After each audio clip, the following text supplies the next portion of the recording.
Hello, my friends. Today we're over at Jill Wormbin. She's Jack's twin. Jack is over that way, and we just did him yesterday. So we're trying to break this up and give everybody a shot. Um, I did explain that I had a snail problem. They're called unicorn snails, and they were at the very top.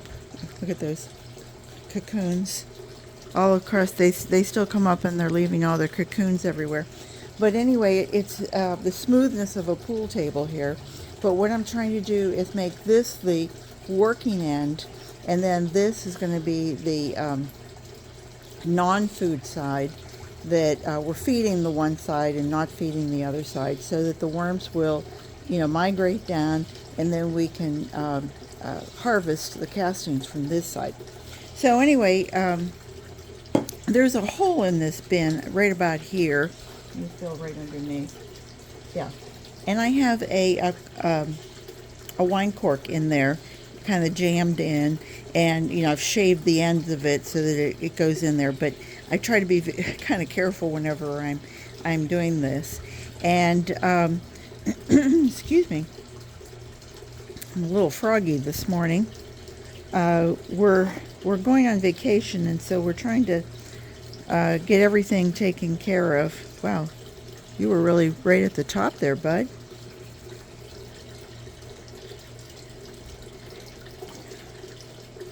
Jack, we gave him a slurry of another one. They seem to. This is a Norfolk pine tree. The branches are very.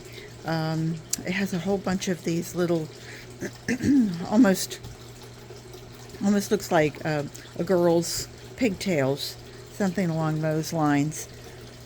But Jack had a whole bunch of. Good heavens, Jill, what did we feed you? You seem to have an awful lot of worms right at the top here. I'm surprised. Jill always seems more productive. I don't know if it's because my irrigation is right here, and so you get more mist coming in this way.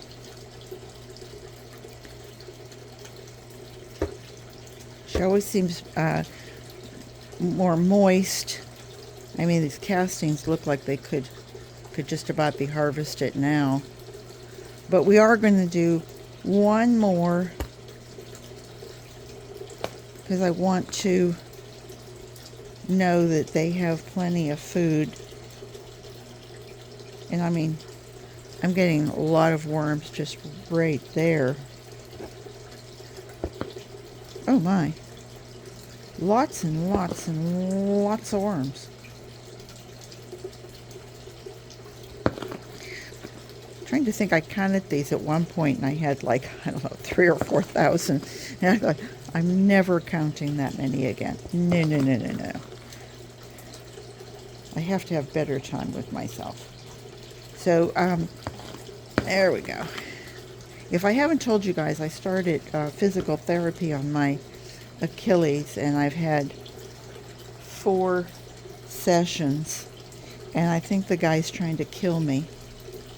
I just thought I'd mention that.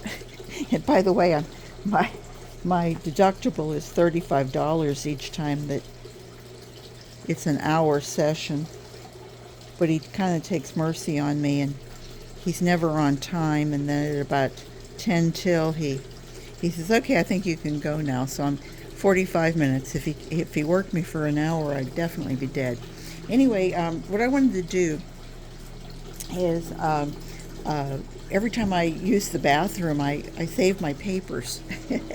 And I think of Sandra, our friend over at Nana's Worms and Gardens, and she always says, if you have tissues, give them to the worms. They don't mind.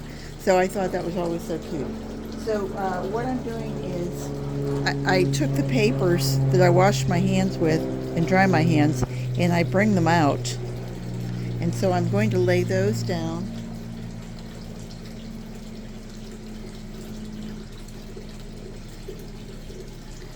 and put them right there and put them right there. So they should have a nice little bedding there. And I wet those down with just, rainwater. And instead of giving her a slurry like I gave Jack, she's going to get real fruit. She's going to get all the real fruit and banana peels. And this is aloe vera. I make a kind of a salve for Rick. He has a problem with toenail, and he's had it medically done a few times, and so now we're trying the homeopathic aloe gel. And so there's lots of banana peel. And I know I told you guys this, but I'm starting to give them grape stems. I want to see if we have any evidence of that. And these are the avocado shells. And this was the one avocado was like kind of brown, mealy inside. So I'm going to do that. I'm not going to give them all of this. But lots of strawberry tops, and I don't want to overwhelm them. I can stick this back in my freezer. There, I think that's more than sufficient. But I am going to give them a little bit of dried. This is kind of fruit powder. I've dehydrated it in case there's too much liquid here, because I am going to add Jack got pulverized oatmeal, and Jill is going to get pulverized cornmeal, just for a little difference. They're twins. Prawn shells, because they're good. They have chitin in them. That's good for us. Good for them. If it's good for you, it's probably good for the worms. Moringa powder, all sorts of vitamins, nutrients, antifungal, antibacterial, and the eggshell, because they don't have a stomach. They have a gizzard that goes into a crop that goes into their gizzard. And they like to pull that in on themselves. So I think we've done very well, fairly well.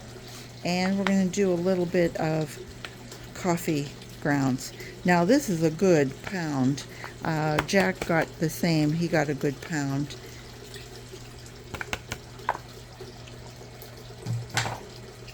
Oh, and I forgot to do this. Sorry. I wanted to give them each like air holes. A place that they can go and play and say, "Oh, yippee-doo." And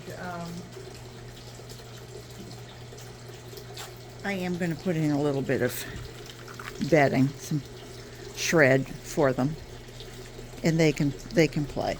I'm not going to be back for a couple of weeks, so I want to make sure that they have. Oops! I just, you try to keep yourself clean, doesn't seem to work. So now we're going to put this back on. There you go, worms. You make yourselves happy. You play. You play while I'm gone. And I'm going to pull this over so that they have lots of covering, lots of goody stuff.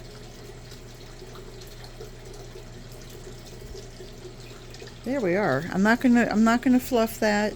That can sit for, everybody can be just moving their way over, and we'll start to harvest castings. It'll be the beginning of November. And then what I am going to do is, hang on there a sec. Before I go, I am going to put their bubble wrap back on them. But I just did that with Jack yesterday, and I had worms that were still living in here. When I took this off, it was probably 5-6 days ago, and this all dried out. the unicorn snails, I picked them off, but without the proper environment, they died back, and they didn't seem to reproduce. But whenever I just picked off that bubble wrap, I could see that there were still snails in the bubble wrap.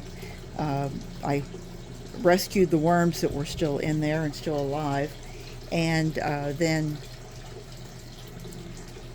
washed the bubble wrap and put it back over on Jill. And today then I will do the same thing with Jill, and I'll give her a nice cozy place to be while we're gone, and we'll hopefully, knock wood, not plastic, the problem with the snails will be over with. I hope I don't do that again. I won't bring these.